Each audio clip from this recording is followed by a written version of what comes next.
Euh, Merci et c'est un honneur pour moi d'être devant toutes ces femmes dynamiques, toutes ces femmes vaillantes. Et quand je suis arrivée, je ne regardais pas bien en fait, je ne voyais pas bien. Mais quand je commençais à faire passer mon regard, j'ai remarqué que la salle est bien fournie. Et ce sont toutes ces femmes que j'admire de loin, de près. Et peut-être c'est l'occasion pour moi de vous le dire en face, je suis fan de votre engagement. Donc, vous êtes vraiment une véritable source d'inspiration pour la génération et les générations prochaines des femmes. Alors, il m'a été demandé de parler de la participation politique et les élections en quelque sorte avec la femme et tout. Alors, moi, je suis latiniste et élection, élire, ça vient du verbe eligere en latin. Ce verbe signifie choisir entre plusieurs choses ou plusieurs personnes. Et c'est ça les élections. On choisit parmi plusieurs personnes, parmi plusieurs humains, parmi plusieurs hommes ou parmi plusieurs femmes. Je vais commencer par ma petite histoire ou mon expérience par rapport au processus électoral ou bien la participation politique. Moi, je n'ai pas eu la chance d'œuvrer dans un parti politique. Non, je n'ai pas eu cette chance-là. J'étais dans la société civile, j'étais journaliste et c'est comme ça que de fil en aiguille, comme je faisais la chronique politique, c'est comme ça que les gens m'ont découvert dans les débats télévisés où on parlait de la politique. Alors, ils m'ont proposé, est-ce que, madame, ça vous intéresserait? Bon, il y a déjà des gens qui me disaient depuis l'université que madame, vous parlez comme les politiques, vous serez bien dans cette casquette-là, mais je n'avais pas encore fait un choix. Alors, il a fallu commencer quelque part. Je finis à l'UFASIC, je vais travailler quelque part à une chaîne de télévision, à la RTNC. Je passe un moment à la RTNC, je n'ai pas d'engagement. J'arrête avec la carrière de journaliste. Là, je pousse autre chose. Je commence à faire du business. Je commence à faire Chine, Thaïlande, Dubaï, etc. J'ouvre mon premier magasin au Grand Marché, deuxième magasin, troisième magasin. Je vais au Congo central, j'ouvre 2 magasins. Je vais à Lubumbashi, j'ouvre les magasins. Et je commençais à avoir de l'argent. Et pour moi, c'était ça la vie. Alors que pour mes parents, c'était pas ça. Tu es allé quand même à l'école. Tu es allé à l'école et pour ça, tu dois suivre le cursus ou bien tu dois faire une carrière professionnelle. Alors, j'étais vraiment dans mon monde de business. J'avais même oublié tout ce que j'avais appris à l'université. Alors, un jour, je rencontre un de mes aînés à la fac qui s'appelle Serge Kabongo, qui est un présentateur d'une émission qu'on appelle Kiosque. C'est une émission de chronique politique, de débat.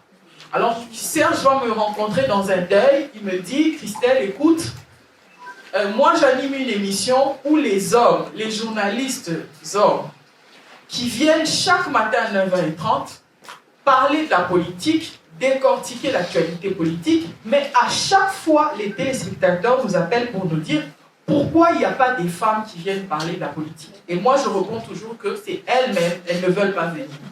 Mais moi, je te connais, je connais ton engagement, je sais un peu ce que tu as fait à l'université. Est-ce qu'un jour, tu ne voudras pas venir sur mon plateau de télévision? Ma première réaction, c'était je ne peux pas. C'était pas je ne veux pas, mais j'avais dit je ne peux pas. Pourquoi j'avais dit que je ne peux pas? Parce que chaque matin, j'avais l'habitude de suivre les chevaliers de la plume qui argumentaient en français avec beaucoup d'intelligence. Et moi, je me disais, mais qu'est-ce que je vais faire là, parmi ces hommes-là qui maîtrisent la politique, le droit, l'administration, le sport, l'économie? Qu'est-ce que je vais faire là? Je ne suis pas préparée. Alors, la première fois, il m'a invité, j'ai dit non. La deuxième fois, j'ai dit quand même, je vais essayer. Et je vous assure, la nuit là, je n'ai pas dormi. Je tremblais, c'était une émission en direct. Je me disais, mon Dieu, et s'il y a un bluff alors, qu'est-ce que je fais? J'arrive toute la nuit, je visionne les émissions des débats en France, aux États-Unis, même en anglais. J'ai regardé toutes les émissions. J'ai regardé TV5, j'ai regardé Denise Epoté, j'ai regardé toutes les émissions possibles. Et à 9h, j'étais là sur le plateau, c'était une émission en direct. Je tremblais en effet. Et devant moi, c'était quand même un co-débatteur de haut niveau. Et puis avant de commencer, j'ai demandé à Serge, Serge, s'il te plaît, tu peux me poser des questions faciles? Il me dit, ok, ça va madame, je vais vous poser des questions faciles. Je dis, on peut commencer doucement alors, on monte, doucement.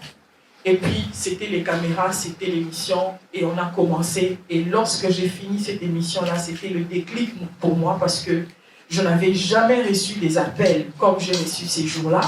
Les gens voulaient savoir, c'est qui cette femme qui parle de la politique, qui fait des analyses sur l'état de notre pays. Et tous les grands politiques d'aujourd'hui, les leaders politiques qui avaient vu mes vidéos sur les réseaux sociaux, ils ont reposté ça, ils ont tweeté pour dire mais cette femme est encouragée et tout ça là. Donc ça m'a boosté. Et c'était déjà un premier baptême pour moi parce que j'ai cogité ensemble avec les hommes sur un même plateau. Et la rédaction de la chaîne, le directeur a dit, comme vous êtes pratiquement la seule femme qui participe à cette émission, alors on a décidé de vous donner un jour, c'est le vendredi. Chaque vendredi, vous allez commencer à venir parler de la politique. Eh bien, je me suis retrouvée, j'ai dit, ok, j'accepte, je vais commencer à parler de la politique. Mais ma vie de chaque jour, c'était avec les hommes, c'était avec ces journalistes-là. Et pour moi, c'était un peu l'antichambre de la vie politique que je vis aujourd'hui. Mes journées, c'était avec eux. J'ai compris comment ils font. Il faut être en contact avec les politiques. Il faut lire les journaux. Il faut faire tout ça là. Et ça m'a justement permis à œuvrer normalement, bien convenablement, dans le parti politique où je suis. Bref, j'arrive, les élections arrivent. Je cherche plus ou moins un parti ou une plateforme avec qui on a plus ou moins les mêmes visions et tout. Alors, comme je n'avais pas de parti politique formellement, je suis allée à l'AMK, Alliance de Mouvement Pauvre. C'était une plateforme de l'ensemble, donc de Moïse Katumbi, à l'époque dans l'opposition. Je suis allée, j'ai dit, ok, je veux postuler. Comme je n'avais pas des moyens financiers, pas trop, j'ai dit, je vais postuler comme députée provinciale, chez moi à Bandal, là où je suis née.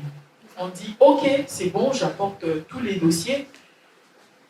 Je sais, dans ma tête, je sais que je suis candidate provinciale. Le jour où on publie la liste définitive, mon président, le président de la plateforme, il n'y a pas mon nom. Je n'ai pas été retenue comme candidate provinciale à Bandal. Alors que je commençais déjà à me préparer pour ça. On lui a demandé, mais pourquoi vous n'avez pas retenu la candidature de cette dame? Il dit, je ne peux pas retenir sa candidature parce que j'ai l'impression qu'elle blague. C'était ses mots. Il y a des gens qui ont de l'argent, c'était ses mots. Il y a des gens qui ont de l'expérience, des gens qui font plus confiance, qui cherchent des sièges. On ne peut pas jeter un siège comme ça, donner à une femme, simplement parce qu'elle est journaliste, elle va avoir une place. Ça m'avait fait mal, très mal. J'ai dit, ok, donc, c'est parce que je suis une femme, qui plus est une jeune femme, qu'on peut me refuser un siège. Et il le disait à tout bout de champ que je n'avais pas le droit d'avoir ce siège-là parce qu'il y a des gens qui ont plus d'argent et que moi, je n'inspirais pas confiance. C'était une sorte, pour lui, c'était une manière de jeter ce siège-là parce que je n'allais jamais gagner. J'ai dit, j'arrête, c'est fini avec la politique, je continue avec le journalisme. Heureusement, il y a toujours des aînés qui sont là pour pousser. Alors, un aîné m'a dit, tu sais, Christelle, l'avantage d'être jeune, c'est lorsque tu échoues, tu peux recommencer. Va au national. J'ai dit, quoi? National? 7 communes de la Funa, Bandal, Kasavubu, Makala, je regarde, Bumbu, Selemba, où j'ai dit, je n'ai même pas l'argent pour mettre les affiches. Comment je vais couvrir toutes ces 7 communes?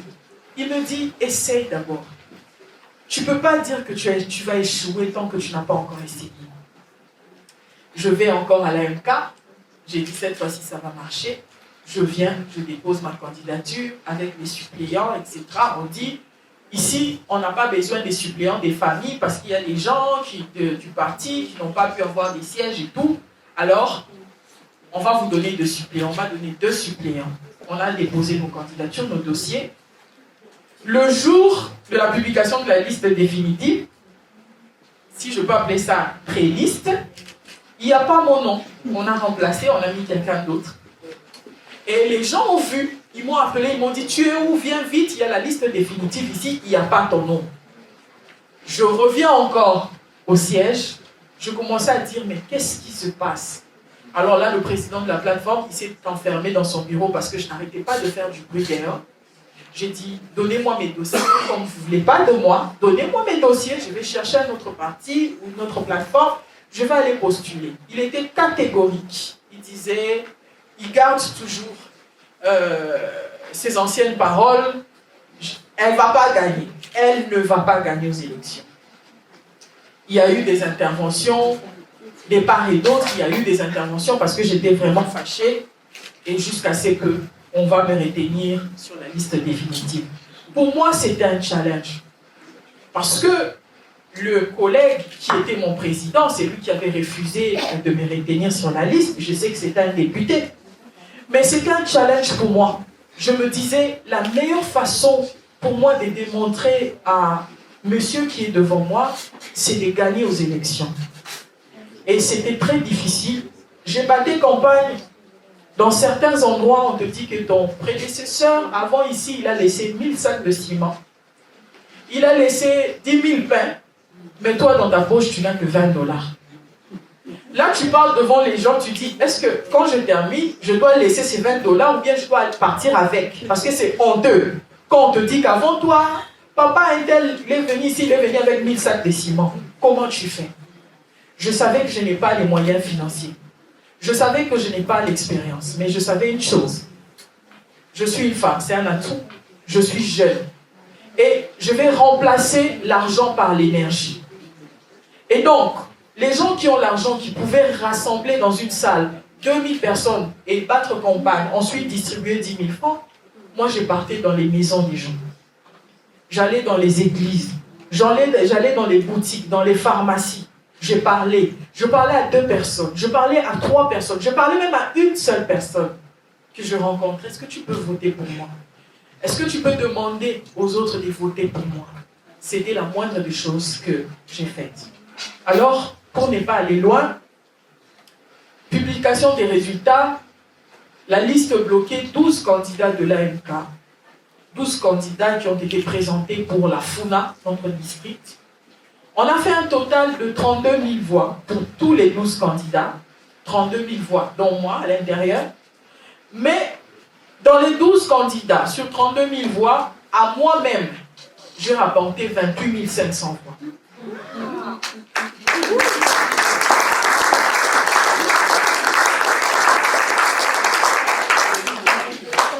Et donc, les 11 autres, ils se sont distribués les 3000 voix. Donc, chacun a porté 100, 200, 300. Pourquoi j'ai raconté cette histoire? Parce que c'est à moi qu'on disait que je n'avais pas d'expérience. C'est à moi qu'on disait que je n'avais pas d'argent. Le simple fait pour moi d'être une femme, parce qu'il ne faut pas se leurrer. Si le président m'enlevait à chaque fois sur la liste, parce qu'il voulait que j'aille le voir, que j'aille le convaincre personnellement. Et lorsqu'on est une femme, voilà alors les obstacles, voilà les antécédents. Que personne ne vous mente.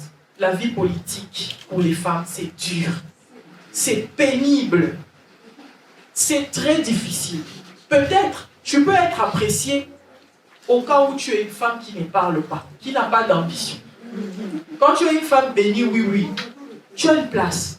Mais quand tu es une femme qui sait dire non quand il le faut, et oui quand il le faut, on ne t'aime pas. Tu es une véritable menace. Tu vas voir que les hommes de ton parti peuvent organiser des réunions contre toi. La nuit, comment faire pour t'anéantir?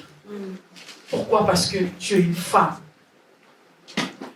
Et si nous devons prendre l'exemple seulement de la campagne, en tant que femme, aucune femme ne peut battre campagne en étant grosse, par exemple. Tu ne peux pas le faire. Tu ne peux pas. Tu ne peux même pas t'hasarder, que ce soit à 2 mois, que ce soit à 3 mois de grossesse, tu ne peux pas battre la campagne, tu vas perdre ton bébé. Après la campagne, il faut aller à l'hôpital. C'est un moment rude. Et surtout que nous sommes dans un pays où il n'y a pas de routes. Parfois, il faut prendre des motos pour descendre, pour aller battre campagne. C'est un moment très difficile. Et pour nous, les femmes, par exemple, on doit calculer tout ce qui doit y arriver. Par exemple, si une femme veut être candidate en 2023, elle ne peut pas tomber enceinte en 2022, sinon elle rate. Elle ne peut pas. C'est la raison pour laquelle, sous d'autres cieux, bien, peut-être maintenant ça commence à changer un peu. Pour devenir président de la République, souvent c'était les femmes d'un certain âge. Elle a déjà fini avec les bébés. Ouais, elle a déjà fini, elle a atteint un certain âge. Maintenant, elle commence avec la politique.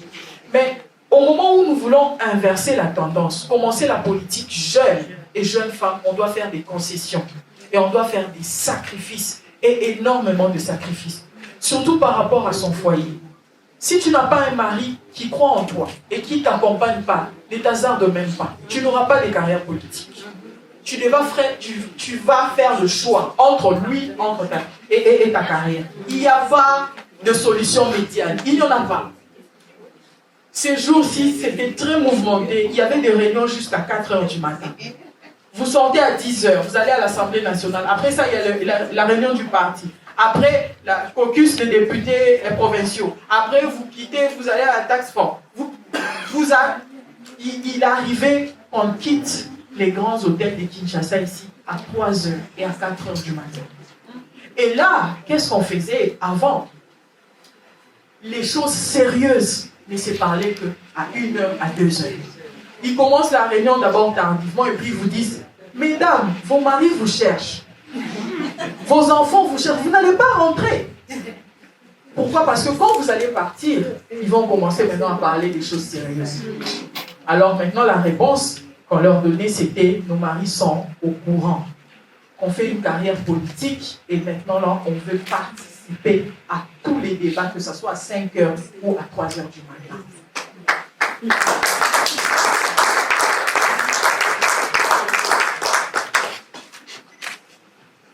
Briser les stéréotypes, les pesanteurs, les clichés. Ouvrir la porte à certaines, celles qui viendront après. Moi, je suis à l'Assemblée nationale, moi, je me dis toujours, je m'estimerai heureuse si, dans la législature prochaine, je peux emmener ne serait-ce que 2 députés femmes à l'Assemblée nationale. Si je peux battre campagne pour elles. Si je ne le fais pas, ça veut dire tout simplement que j'ai échoué. Aucune femme ne peut évoluer seule. C'est la raison pour laquelle on n'a pas d'équilibre. Parce que non seulement on est minoritaire, mais on est seul, on est trop pecelé. Non, aucune femme peut briller toute seule. C'est faux. À n'importe, si tu es toute seule et que tu arrives à un endroit, tu dis, bon, moi c'est un acquis, moi j'ai déjà réussi, alors je commence à regarder les autres femmes de là-haut. À n'importe quel moment, on peut se débarrasser de toi. Vous avez vu ce qu'on a fait à Madame Mabunda. Sans pitié. Sans pitié, on dit on va te faire partir et on le fait. C'est le problème des femmes fortes. Pour être forte, même si on est au sommet, il faut créer des forces tout autour de toi. Des femmes fortes. À un moment donné, elles peuvent s'élever et combattre pour toi quand toi tu es aux affaires. Alors, mesdames, je vais peut-être chuter par là sur la question des ligues des femmes dans les partis politiques. Les ligues des femmes, c'est pas mauvais, c'est très bien. Mais ça dépend seulement du contenu qu'on donne à ces ligues des femmes-là. On ne peut pas créer des ligues des femmes pour que les femmes classent les chaises, non. On ne peut pas créer les ligues des femmes dans les partis politiques pour qu'elles soient des protocoles, non.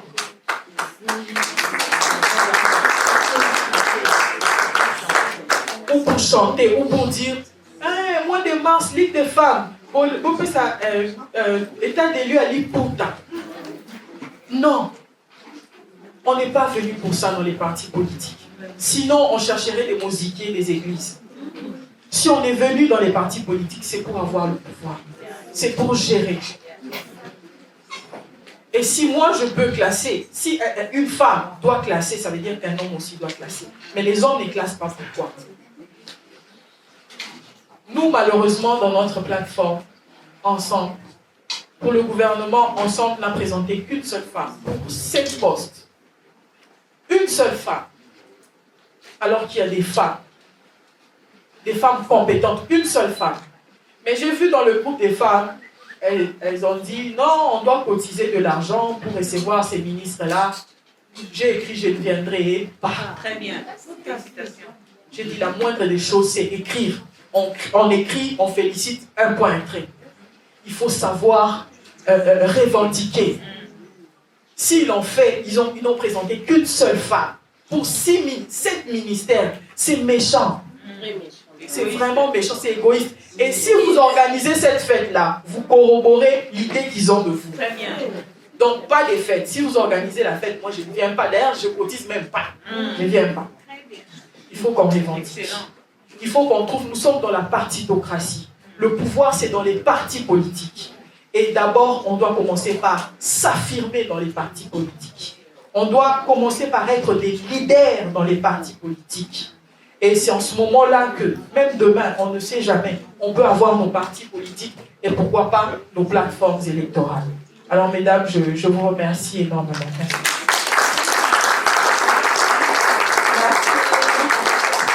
Merci infiniment. On va pas poser la question sur la machine à voter. Honnêtement, j'ai oublié tout ce que j'avais dit sur la machine à voter. Ça fait 3 ans quand même, hein. C'est beaucoup. C'est beaucoup. Je ne sais plus si je suis satisfaite de la machine à voter ou pas. Mais il faut se le dire quand même que la loi électorale a besoin des réformes. Et moi, je souhaiterais, puisque la loi de l'honorable Touloula a été renvoyée au niveau de la PAJ, peut-être que vous n'êtes pas au courant, mais vous pouvez participer au débat à la PAJ. Oui, toute personne, vous avez le droit d'aller à la PAJ et participer et demander le micro aussi et argumenter et proposer. Oui, à la commission. Oui, vous avez ce droit-là.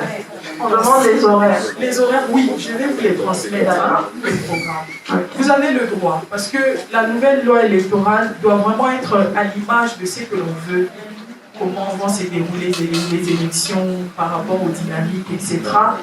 Et si on va peut-être parler de la machine à voter dans la loi électorale, il faudrait que ce soit une décision approuvée par la majorité de la population et surtout à travers les organisations de la société civile. Et donc, on compte sur vous. Peut-être moi, je n'aurai pas vraiment le temps de suivre les travaux en commission PAJ parce que moi-même, j'ai plusieurs lois, mais je pense que les organisations vont nous aider. Ils seront un peu en train de les piller s'il y a des mal intentionnés, etc. Alors, voilà un peu. On doit créer nos partis politiques et aussi nos plateformes électorales. Madame Lissel, comment faire pour pour booster la femme, c'est ça? C'est ça, pour booster la femme. Oui, madame, au fait, les difficultés sont inhérentes à notre vie. On ne peut pas se focaliser sur les difficultés pour dire que non, on ne va pas arriver, non, c'est ci, c'est cela. Moi, peut-être je vous ai raconté que j'ai ouvert une boutique 2, 3, 4, 5, mais je ne vous ai pas dit qu'il y a eu des fois où le conteneur s'est perdu. Le conteneur est dynamite. Tu as tout perdu. Mais tu as recommencé encore. Il faut croire en ses rêves.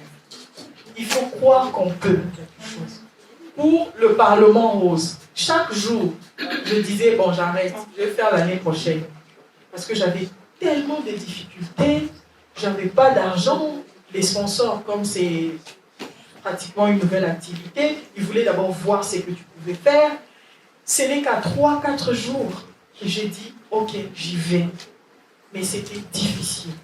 Et c'est même quand c'est difficile que ça devient plus alléchant, que c'est sucré. Chaque femme peut évoluer dans son domaine, mais aussi s'inspirer des autres. Moi, je regarde beaucoup les députées françaises, je regarde beaucoup les députées américaines, comment elles font, comment elles sont tout le temps sur le terrain. Les femmes, une femme comme Hillary Clinton, ça ne se passe pas 2 jours sans qu'elle puisse promouvoir une autre femme. Je la suis sur Facebook et Michelle Obama.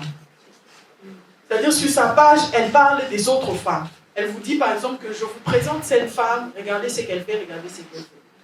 La fille, la poète qui avait déclamé lors de l'investiture et tout, de Biden, elle avait 15 000 followers. Nous avons aussi une slameuse qui va nous faire une déclamation tout à l'heure. Elle avait 15 000 followers. Quand Hillary l'a prise, quand Michelle Obama l'a prise, 3 millions de followers.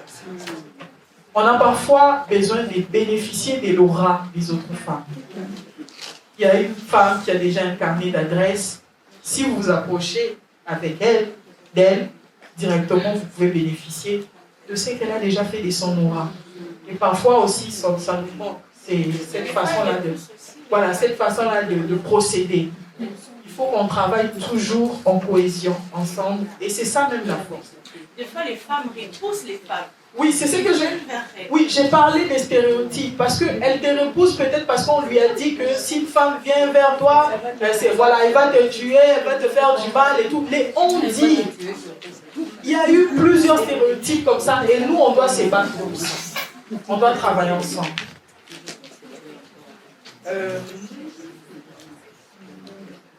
Madame Allegra, Maman Faiza parle de l'argent. L'argent est très important. On ne peut pas faire la politique sans argent. C'est très difficile. Et j'aime quand elle dit que les hommes s'enrichissent. Effectivement. Je me rappelle, il y avait une mission de service. C'était mon partenaire. Il m'a appelé pour me dire que j'ai écrit à l'Assemblée nationale pour qu'on envoie ton nom pour une mission en Angleterre et tout. Alors on a écrit à l'Assemblée nationale. On a écrit aussi au Sénat. Alors, le Sénat a envoyé la candidature, le nom d'une femme au hasard, mais moi, c'est moi qui ai appelé le bureau pour dire, regardez, mon partenaire a envoyé, il a dit que vous puissiez envoyer mon nom. Bon, comme on a refusé d'envoyer mon nom, tout ce qu'on m'a dit, on a dit non, on pense que deux femmes ne peuvent pas aller en mission ensemble. Mais chaque jour, quand moi je voyage, j'arrive à l'aéroport, je vois les délégations des 5 ans. Ils partent en mission ensemble. Mais ça gêne que deux femmes partent en mission ensemble. Alors que ce sont ces genres d'opportunités, ça peut t'aider à avoir un petit rien et tout. Et les missions à l'Assemblée nationale, c'est vraiment la course. Il faut entrer. Et ces genres de choses, les femmes n'aiment pas vraiment.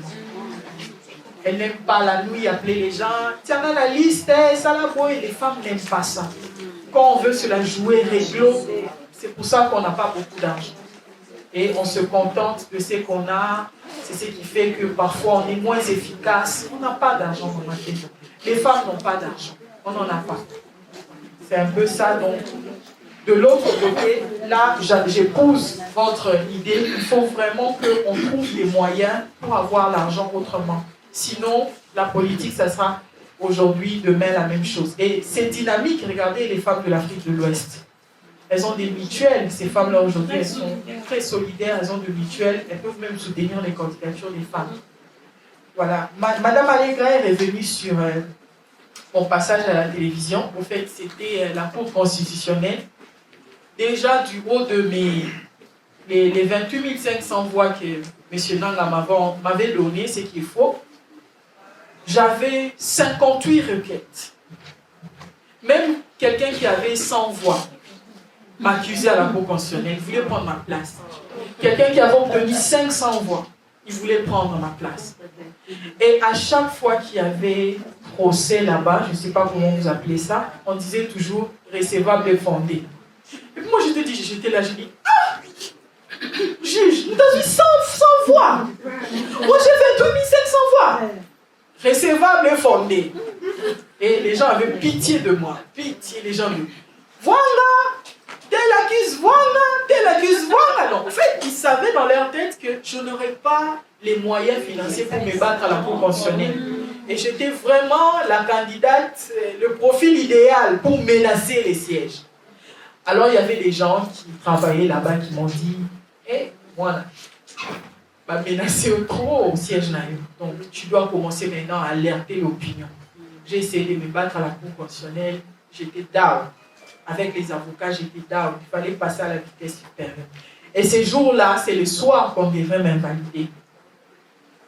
Quelqu'un qui m'a appelé, il m'a dit, tu dois alerter l'opinion. C'est comme ça que j'ai passé à l'émission pour faire cette émission-là qui a fait un grand buzz. Et ils ont eu honte. Ils ont eu maintenant honte de m'invalider. Ils n'ont pas pu m'invalider. C'était vraiment ces gens-là. Alors, Madame Allegra parle aussi des discours haineux par rapport à la femme. Moi, j'ai l'impression parfois que Bakoli Sabiso, bien tété, mais il y a des choses qui manquent dans notre éducation. La femme, tu es belle quand tu es douce. Voilà, quand tu parles pas, quand tu insultes, tu ne réponds pas. Voilà, tu es belle, tu es une bonne femme. Moi, à l'Assemblée nationale, je me suis déjà battue 2 fois.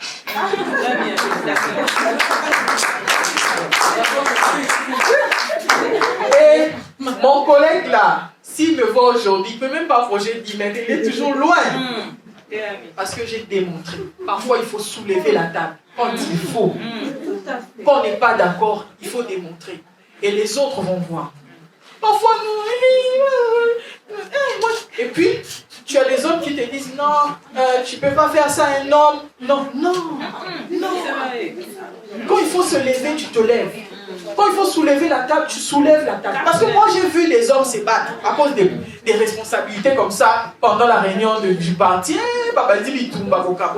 Ok. Mais pourquoi pas moi? Si je ne suis pas d'accord, je ne suis pas d'accord. Et qui plus, si tu touches à mon intimité, ça ne va pas. Aujourd'hui, mon collègue, là, même dans un rêve, il ne peut pas me provoquer. Quand il me voit, il est toujours « Bonjour madame, madame vous allez bien? Ah madame, ça fait longtemps hein? » Pourquoi? Parce qu'il a vu ce que j'ai été capable de faire. Un jour, pendant la commission,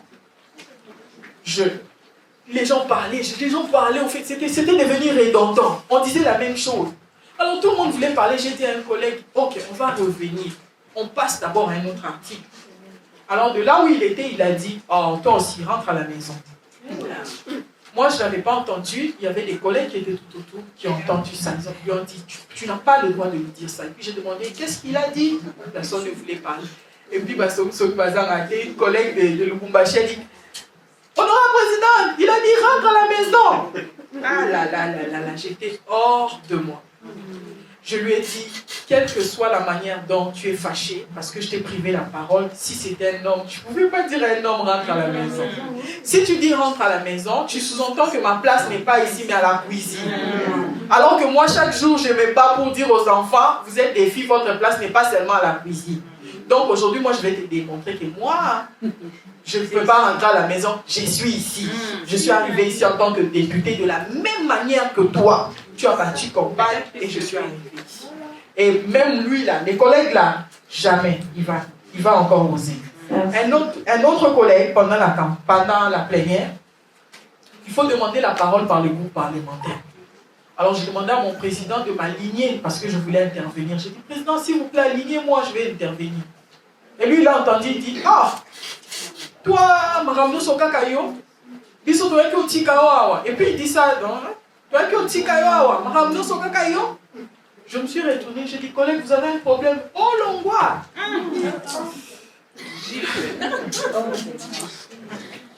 Je ne sais pas ce que j'avais fait, mais il s'est retrouvé de l'autre côté. Alors là, madame la présidente, à l'époque, c'était ma boulette. C'est qui ça? Qu'est-ce qui se passe là-bas? Je vois quoi? Honorable voir, sécurité, mettez-la dehors. Mais il avait eu pour son compte. Parce qu'il n'avait pas le droit de me parler ainsi. Et même lui et les collègues qui étaient les jours là à la plénière, donc on est femmes, oui, mais il faut savoir s'imposer. Merci beaucoup, honorable. Merci infiniment, honorable, pour votre